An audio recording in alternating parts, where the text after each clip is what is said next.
Bienvenue à la première capsule sur l'optimisation et la programmation linéaire.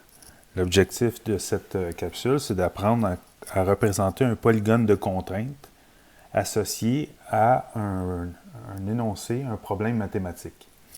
Ce qu'on voit justement à l'écran, c'est la représentation d'un ensemble de régions associées à des inéquations qu'on pourrait retrouver dans un problème de mathématiques.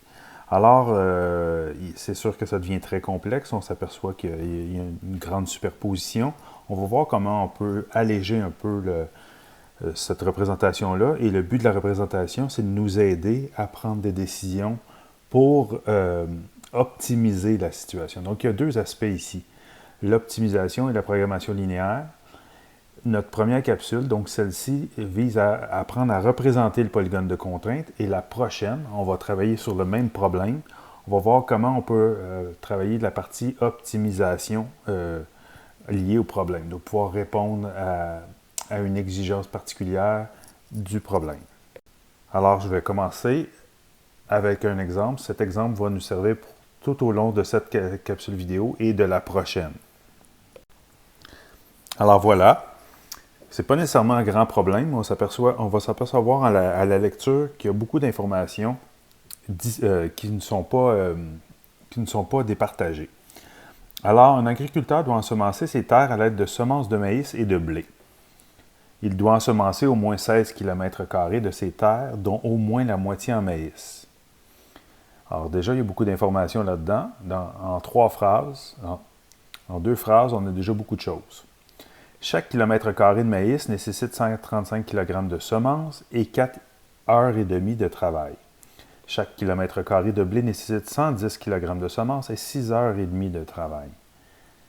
Donc encore une fois, une autre phrase qui contient beaucoup d'informations. On va apprendre à vraiment discerner ce qui va ensemble. Ensuite, l'agriculteur dispose d'au maximum 2340 kg de semences, donc une contrainte ici, et d'au plus 110 heures.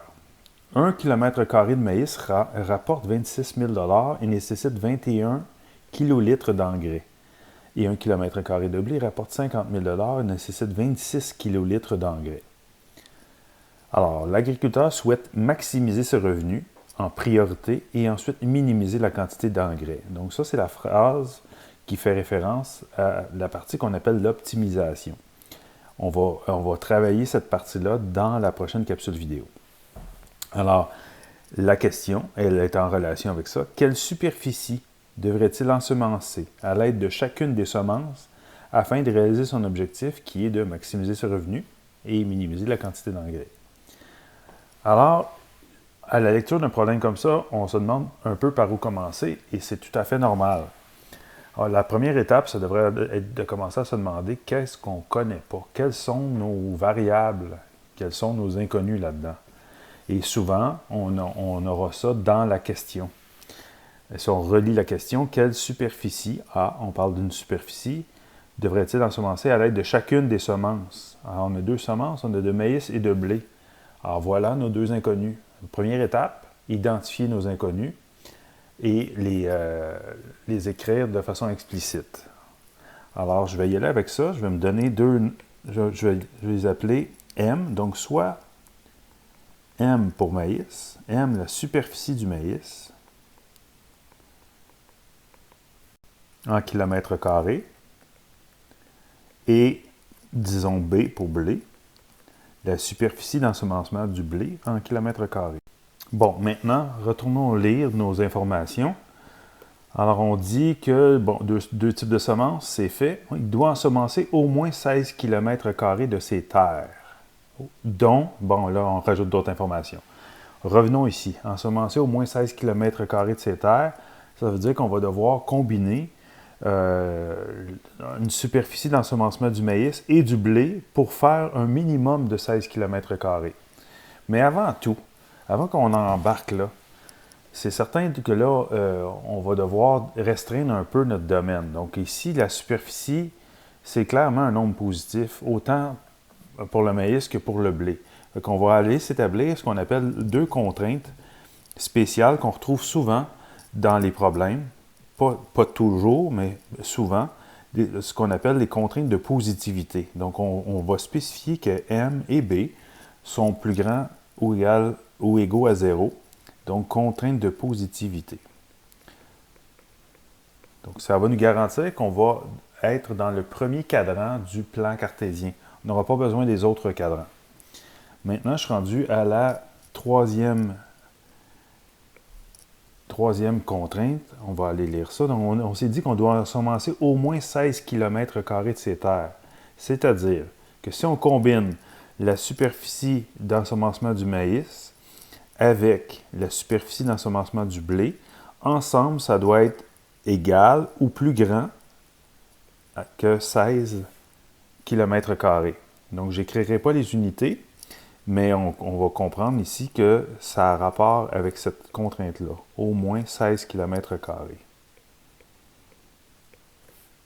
Voyez, je l'ai écrit par en dessous pour avoir une meilleure structure. Alors, maintenant, l'autre information qu'on peut aller lire, on a que, on dit dont au moins la moitié est en maïs. On doit s'occuper de ça. Donc, on va aller écrire ça, 4, au moins la moitié à l'aide de maïs. Ce genre de contraintes sont souvent assez difficiles à placer en inéquation. Alors, je vais vous proposer une stratégie que j'explique ici. Alors, on va se prendre une petite table de valeurs rapide.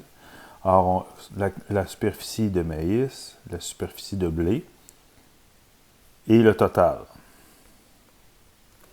qu'on a ici. D'accord? Alors, prenons-nous quelque chose qui convient déjà. Donc, si, mettons, j'ai 10 km² de maïs, 10 km² de blé, ça me fait un total de 20. Je respecte déjà le fait d'avoir au moins 16. Et dans ce cas-ci, c'est la moitié en maïs. Ça fonctionne très bien. Dans ce cas-ci, on peut dire que la quantité de maïs est égale à la moitié, donc la moitié du total. Et le total, c'est quoi? C'est le maïs plus le blé. Voilà. Et donc, divisé par 2. On s'aperçoit que j'ai au moins la moitié. Et à vrai dire, j'ai la moitié dans ce cas-ci. Je vais prendre un autre exemple. Cette fois-ci, j'ai 10 km² de maïs, mais j'ai moins de blé. Disons que j'en ai 8. Un total de 18. Alors, dans ce cas-ci, je m'aperçois que la quantité de maïs qui vaut 10, elle n'est pas égale, mais bien, si je fais M plus B divisé par 2, ça va me donner 18 divisé par 2, 9. Alors, M plus B divisé par 2. Et alors, là, je m'aperçois que la quantité de maïs, elle est supérieure à la demi-somme. D'accord? Maintenant, donc, on voit que si je veux tenir compte des deux contraintes, alors, je veux au moins la moitié. Donc, ça, j'ai la moitié, puis ça, j'ai plus que la moitié. Bien, dans le fond, l'idéal, ça serait de prendre ça. Je pourrais l'exprimer comme ça. Maintenant, si on regarde ça ici, c'est peut-être un peu compliqué comme formulation. Ça se simplifie. Alors, je pourrais multiplier par 2 chaque côté. J'obtiendrai 2m est supérieur ou égal à m plus b. Puis j'enlève m de chaque côté. Je me ramasserai avec quelque chose de beaucoup plus simple que m est plus grand ou égal à b. Ben oui, en fin de compte, à partir du moment où la quantité de maïs est plus grande que la quantité de blé, je suis certain que je respecte ça. J'ai donc une contrainte beaucoup plus simple, que je pourrais écrire comme ça, m est plus grand ou égal à b, qui est ma quatrième contrainte. Ma cinquième, on retourne au contexte. Alors ici, on a que, pour la cinquième, chaque kilomètre carré de maïs nécessite 135 kg de semences. Et là, on nous parle d'heures de travail. Alors, ce ne sont pas des unités de même nature. Alors, si on se concentre sur la quantité de semences, on va dire que donc chaque kilomètre carré nécessite 135 kg de semences. Et si on lit plus loin, chaque kilomètre carré de blé nécessite 110 kg de semences. Alors, ces deux informations vont ensemble. Les heures de travail vont ensemble aussi. Donc, c'est deux contraintes différentes avec ça. Alors, je vais commencer avec ça. Donc, on peut dire quoi? On peut dire que c'est la contrainte qui va parler de la quantité de semences. Alors là, on a deux sortes de semences. On a celle attribuable au maïs et celle au blé. Alors, on dit que chaque kilomètre carré de maïs nécessite 135 kg. Et ça, c'est par kilomètre carré. Combien de kilomètres carrés de maïs on a? On en a M. Parce que, n'oublions pas que ce sont des kilomètres carrés. Alors, je vais multiplier par M. Et 110 kg par kilomètre carré de semences de blé pour B kilomètre carré de blé. Et on a une contrainte là-dessus. On a que l'agriculteur dispose au maximum 2340. Donc, au maximum, ça veut dire qu'il peut en avoir moins. Et il peut avoir jusqu'à 2340. Et ce sont des kilogrammes. Là, cette fois-ci, j'ai utilisé une stratégie différente. J'ai écrit les unités de mesure pour qu'on comprenne bien ce qui se passe. On voit que les M et B, les deux variables, sont en kilomètres carrés. Alors, il se passe le phénomène que les unités kilomètres carrés se simplifient. Il nous resterait des kilogrammes pour donner des kilogrammes. J'ai utilisé cette stratégie-là pour montrer comment on fait des fois pour tenir compte des informations dont on ne connaît pas tout à fait la nature. C'est une stratégie qu'on utilise qui fonctionne bien. C'est sûr que si on veut simplifier, on va écrire tout simplement 135 M plus 110 P est inférieur ou égal à 2340. On n'écrira pas les unités de mesure pour être capable de faciliter la représentation. 6. C'est la contrainte qui parle du temps. Alors, cette fois, on nous dit chaque kilomètre carré de maïs nécessite 4h30 de travail. Et pour ce qui est du blé, chaque kilomètre carré nécessite 6h30 de travail et on a au plus 110 heures. Au plus, c'est-à-dire au maximum. Donc, c'est important de bien connaître les mots-clés. Alors, je réutiliserai la même stratégie, c'est-à-dire, pour le maïs, c'est 4h30 par kilomètre carré. Et j'ai M kilomètres carrés. Pour le blé, c'est 6h30 de travail par kilomètre carré pour un total de B kilomètres carrés. Et au plus, donc inférieur ou égal à 110 heures. On voit que les unités concordent, les kilomètres carrés se simplifient, il ne nous reste que des heures. Alors, encore une fois, celui-là, je vais écrire l'expression simplifiée, l'équation simplifiée. 4h30, 4,5 M plus 6,5 B inférieur ou égal à 110. Alors voilà, prochaine étape, on doit représenter ces 6 inéquations-là que nous obtenons là dans un même plan cartésien et voir à quel endroit les régions se rencontrent et c'est ce qu'on va appeler le polygone de contrainte. Alors voilà, on commence avec un plan cartésien du premier cadran parce qu'on a deux contraintes de positivité. Mais là, on n'a pas encore décidé quel axe représente quelle variable. Et là, c'est là que c'est important de se rappeler qu'habituellement, on travaille dans une relation de dépendance. Alors, une variable qui est dépendante de l'autre. Alors, une qui est dite indépendante, ce n'est pas le cas ici. On a une relation d'interdépendance.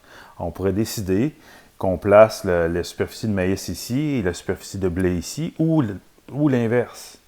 Vraiment, il n'y a pas de bonne réponse ici. C'est une question de choix. Donc, habituellement, la première variable dont on entend parler dans le problème, c'est celle qu'on établit en abscisse, mais ce n'est pas absolu. Alors, si on dit M va ici et B va là, et on va prendre le temps de l'écrire au long parce qu'on est dans un contexte. Alors, voilà. Maintenant, nos deux premières contraintes sont déjà placées. Et ensuite de ça, je vais utiliser un code de couleur, histoire de bien discerner dans notre graphique qu'est-ce qui appartient à quelle contrainte du problème. Alors, la contrainte M plus B plus grand ou égal à 16, si je vais être capable de le représenter. Là, l'objectif ici, je m'excuse, j'ai oublié de le mentionner, c'est de voir comment on va graduer tout ça. Pour ça, il faut avoir une idée déjà de nos droites frontières. Elles vont voir quelle allure, elles vont passer comment dans le graphique, qu'est-ce qu'on a besoin comme graduation. Alors, il faut déjà planifier ça. Alors, ce qu'on va travailler, c'est les droites frontières. On ne va pas travailler tout de suite la région du plan. Alors, disons-nous, M plus B égale à 16. Comment ça se représenterait? Alors, un petit rappel, lorsqu'on veut représenter une droite en forme générale, le plus facile, c'est d'aller tout de suite se donner les coordonnées à l'origine.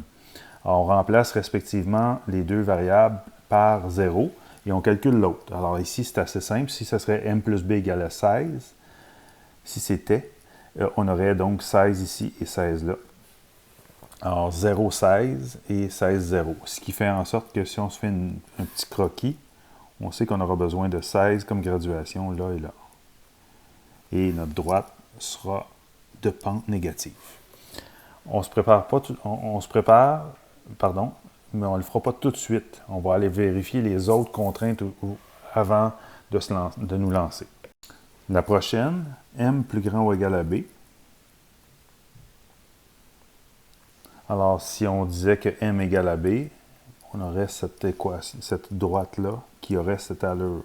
Donc, c'est la droite qui partage en deux parties. C'est la bisectrice du premier et troisième cadran. Alors là, peu importe la graduation, ça va convenir. Alors, ce n'est pas celle-là qui va nous aider. Allons voir la prochaine.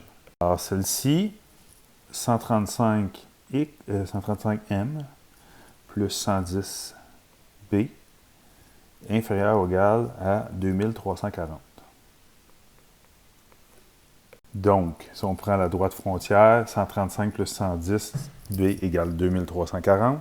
Bon, déjà là, c'est une droite qui n'a pas, une équation qui n'a pas été simplifiée.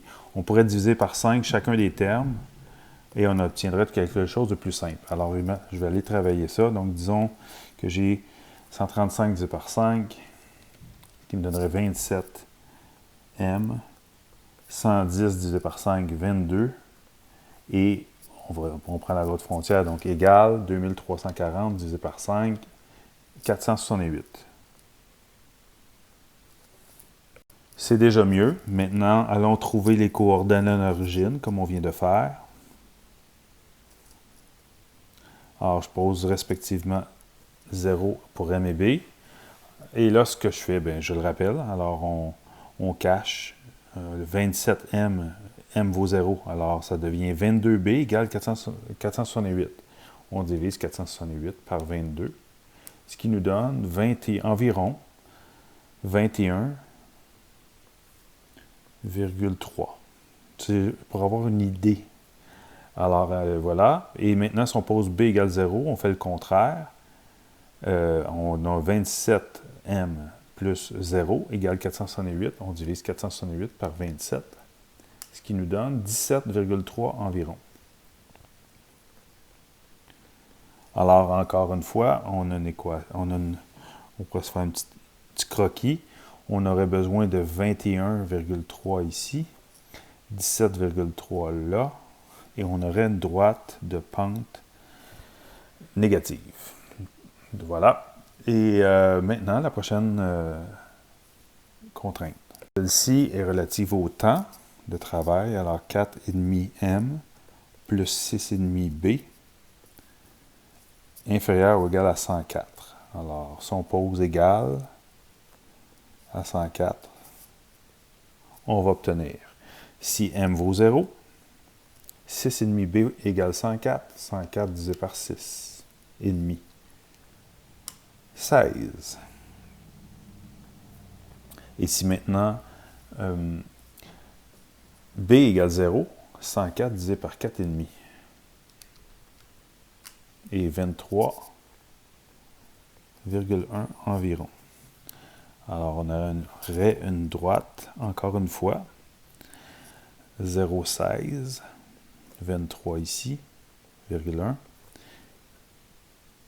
une pente négative. Alors, on doit représenter toutes ces régions du plan, d'avoir toutes les droites frontières. Et oui, particularité de ce problème, c'est assez rare que ça arrive, mais dans notre cas, on a toutes des inégalités larges, donc les égalités sont permises. Alors, souvent, on a des inégalités strictes. Alors, dans ce cas-là, il faut se rappeler la droite frontière, on va la mettre en pointillé ou en trait. Ici, elle sera pleine. Alors, on a besoin de graduer en abscisse jusqu'à 16, 17, 23. Donc, on va prendre le maximum, 23. Et en ordonnée, c'est 21. Voilà. Alors, c'est pas obligatoire, mais ici, je vais graduer selon une même échelle en abscisse pas en ordonnée. puisque j'ai des unités de même nature, je vais le faire de la même façon, mais c'est pas obligatoire, je pourrais faire autrement. Alors, je vais graduer de façon à permettre d'aller jusqu'à 23, même un peu plus, même au-delà, donc pourquoi pas 25. Alors, vous avez vu que je n'ai pas gradué à toutes les unités, histoire d'alléger un peu le graphique. J'ai fait des grands bonds de 5, mais on voit qu'une case correspond à 1 km carré. On y va. Alors, première inéquation, donc je vais la faire en bleu pâle. Donc, la m plus b plus grand ou égal à 16.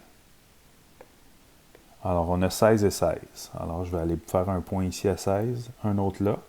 Et par ces deux points-là, on va passer une droite que je vais faire en trait plein parce que c'est plus grand ou égal. Que voilà. Maintenant, n'oublions pas que nous, c'est un demi-plan. Ce n'est pas une droite. Alors, il faut se poser comme question, est-ce qu'on va hachurer en haut de la droite ou en bas? Pour ça, je propose, lorsque la droite frontière ne passe pas par l'origine, de prendre l'origine pour tester. Beaucoup plus simple. Alors, si on prend 0 et 0, que j'ai substitué à l'intérieur, 0 plus 0, est-ce que c'est plus grand ou égal à 16? Non. Ça veut donc dire que l'origine ne fait pas partie de la région solution. Ça veut donc dire que je ne peux pas hachurer vers le bas. Je vais donc hachurer dans la direction opposée. Et au lieu d'achurer, je vous recommande de faire seulement une petite flèche. Parce qu'on va avoir une superposition de régions. Ça va devenir chaotique si on en hachure partout. Fait qu'on va comprendre que tout à l'heure, on va hachurer vers le haut lorsqu'on aura toutes nos contraintes rentrées. On fait la même chose pour la quatrième contrainte, donc en rouge. Celle-ci, c'est une droite équilatère, donc une droite qui partage en deux parties égales le cadran. Je vais faire ça tout de suite. Que voici. Et on se pose la même question. Où est-ce qu'on hachurerait? Cette fois-ci, on ne prendra pas 0, 0 parce que la droite passe par 0, 0. On prend n'importe quel autre point. Et on vérifie de quel sens il faut hachurer. Fait que là, on nous dit que M est plus grand ou égal à B. Il faut hachurer vers la droite pour que ça soit vrai. On passe à la cinquième, donc celle en bleu foncé. On avait préalablement calculé nos coordonnées à l'origine, donc 17,3, 21,3. On fait de notre mieux. L'idée, c'est pas d'être précis, trop précis, c'est pas ça, c'est pas grave. Alors 17,3, disons que c'est ça. 21,3, oups, là, je suis dans le haut, là, je déborde un petit peu. Je le savais en graduant, mais voilà. Ça donnerait ça, 21,3. Et je trace la droite qui passe par ces deux points. D'accord. Encore une fois, je me pose la question, j'achure vers le haut ou vers le bas. Cette fois, je peux utiliser 0, 0. Alors, si je substitue 0 en lieu et place du M et du B, j'obtiens 0 plus 0 inférieur ou égal à 2340. Bien sûr que oui. Ça veut donc dire que je dois hachurer vers le bas pour inclure l'origine dedans. Dans la dernière contrainte, en vert, j'ai 16 en ordonnée et j'ai 23,1 en abscisse. 23,1, disons que c'est ça. Je trace la droite qui passe par ces deux points. Et même chose, je décide de quel côté hachurer et on s'aperçoit que c'est vers le bas. L'origine, on va l'inclure dedans. Voilà, donc j'achure vers le bas. J'ai maintenant toutes mes contraintes sont représentées, mais je n'ai pas les demi-plans qui sont faits. Maintenant, c'est le temps d'interpréter. Alors, je dois hachurer vers le haut de la région bleue, vers le bas de la région rouge. Alors déjà, je suis dans cette partie-là, le grand triangle. Vers le bas de celle-ci, le bleu foncé, et là, dans le bas de la verte. Alors, ce qui correspond à toutes les régions, c'est ce petit coin ici. Alors, on va prendre le temps de l'hachurer. Je vais me choisir une couleur, disons, orange. Et on va aller hachurer cette région. Je pourrais la colorier avec un surligneur aussi.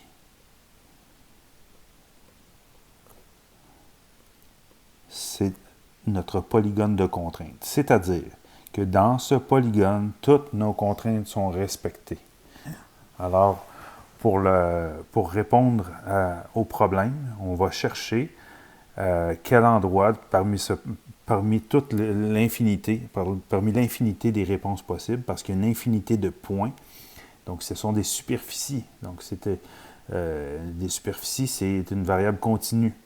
Alors, il y a vraiment une infinité de points qui conviendraient à notre problème, mais on va chercher parmi tous ces points ceux qui nous donneraient le plus grand revenu et qui coûteraient le moins cher, qui utiliseraient le moins d'engrais. Et c'est ce qu'on va faire au prochain problème. Donc ça se trouve à conclure cette capsule. À la prochaine capsule, on repart de là, du polygone de contrainte créé, puis je vous montre comment on optimise la situation.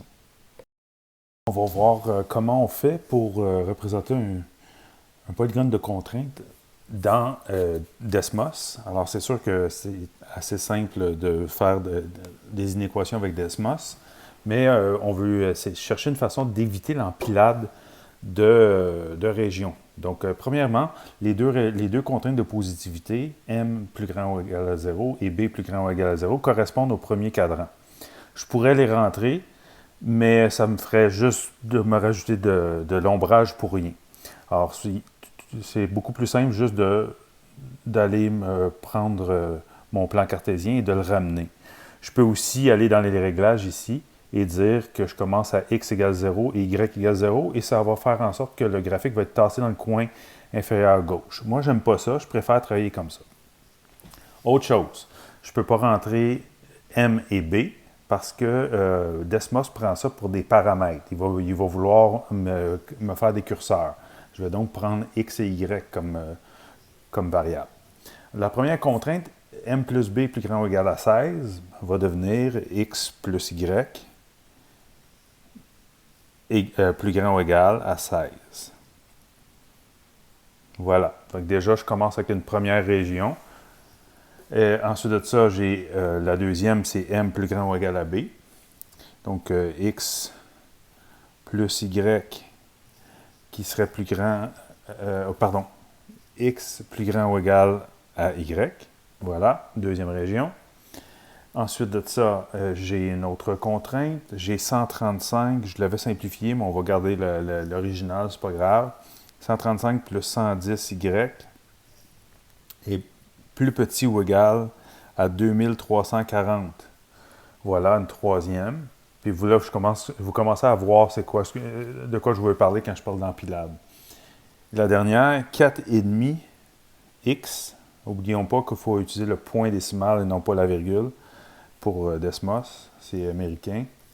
8,5 y et c'est inférieur ou égal à 104. Voilà.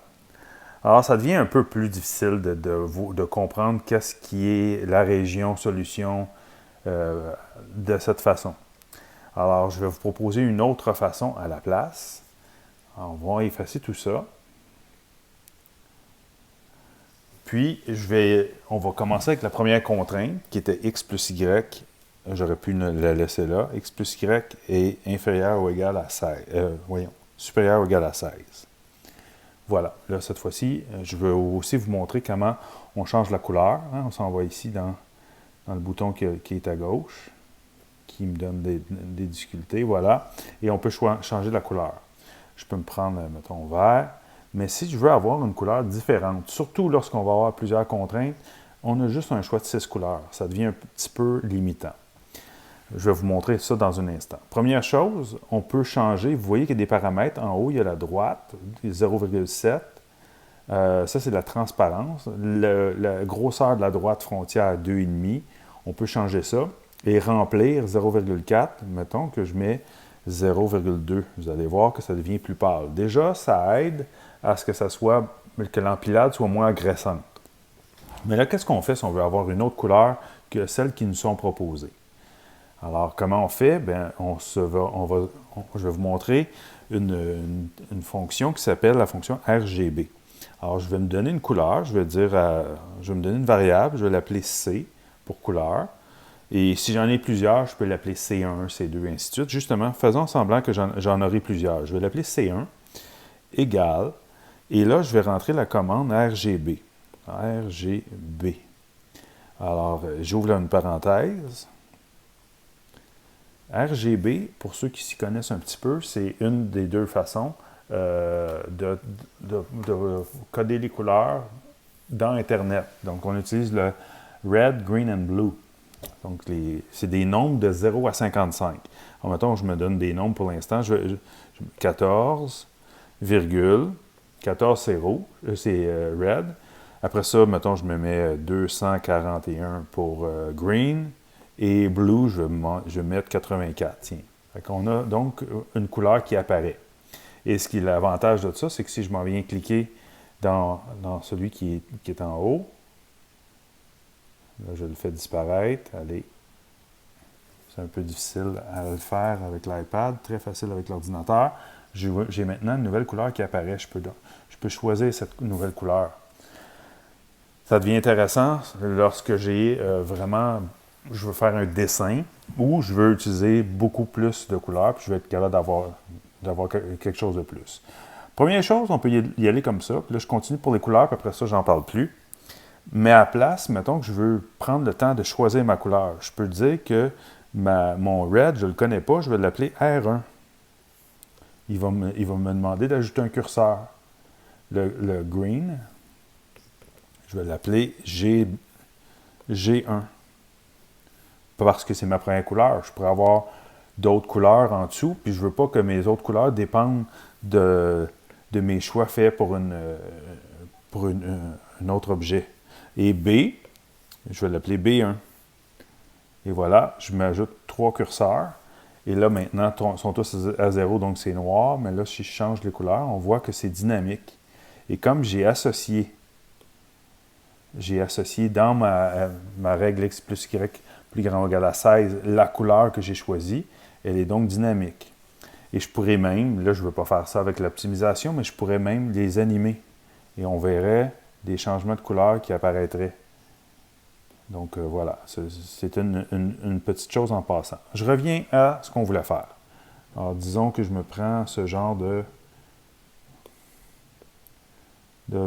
pas le faire là, il ressemble trop à celui qu'on a déjà. Bon, voilà, je vais prendre celui-là. Excellent.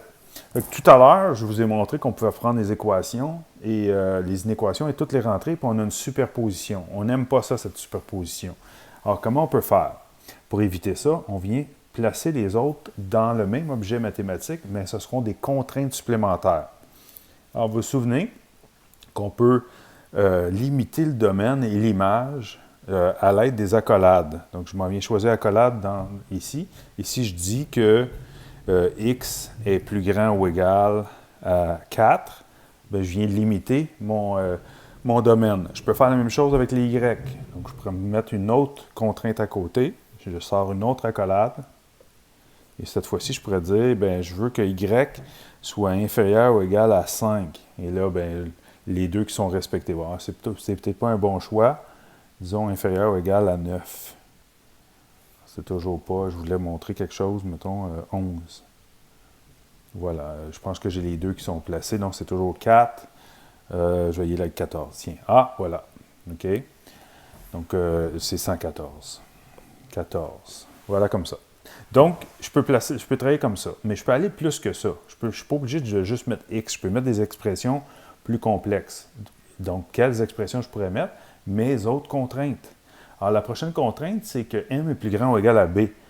Autrement dit, X est plus grand ou égal à Y. Je peux aller placer ça ici. Et voilà ce que ça donne.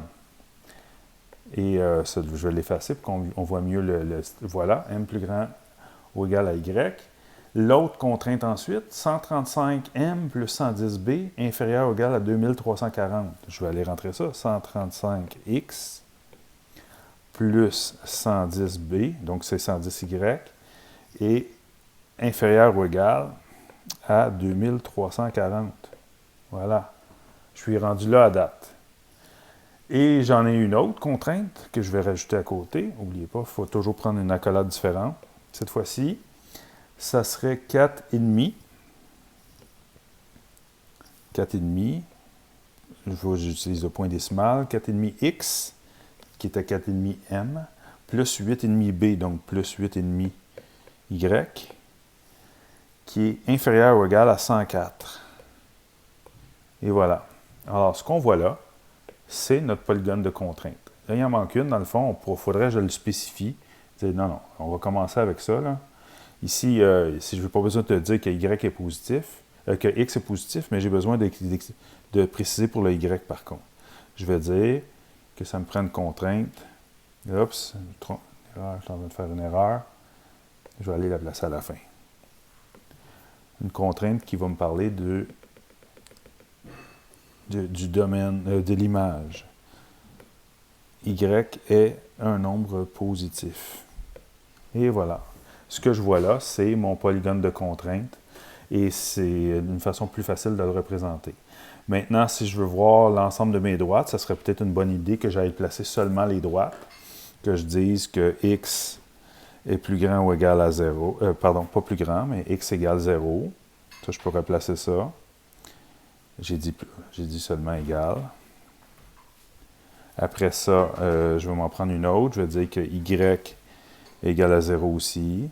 Voilà, il y a des couleurs qui me placent. Là. Si je n'aime pas les couleurs, je peux les changer. Après ça, je voudrais voir x plus y, ma droite frontière, x plus y égale à 16. Voilà. Si je veux bien les voir, je peux les rajouter comme ça. Je comprends mieux qu'est-ce qui se passe avec mon problème. Après ça, il me restait x est plus grand ou égal à y, donc x est égal à y. Voilà. Celle-là, on s'aperçoit qu'elle est disparue d'office. Elle servait juste à la pointe. Enfin, pas enfin, il m'en reste deux. 135x plus 110y est égal, et non pas plus petit ou égal à 2340. Voilà. Et enfin, là, on est rendu là. 4,5x x plus 6,5y égale à 104 et non pas plus petit ou égal. Voilà. Voilà. Ça, ce sont toutes mes contraintes. Et lorsqu'on les respecte toutes, finalement, on se retrouve dans le petit polygone qui est couleur lilas. Alors, voilà comment on fait avec les technologies. Je vous ai montré à le faire à la main. On peut aller valider avec les technologies. Puis, dépendamment, si on fait le travail à la maison, des fois, on peut faire un peu des deux, histoire de s'habituer.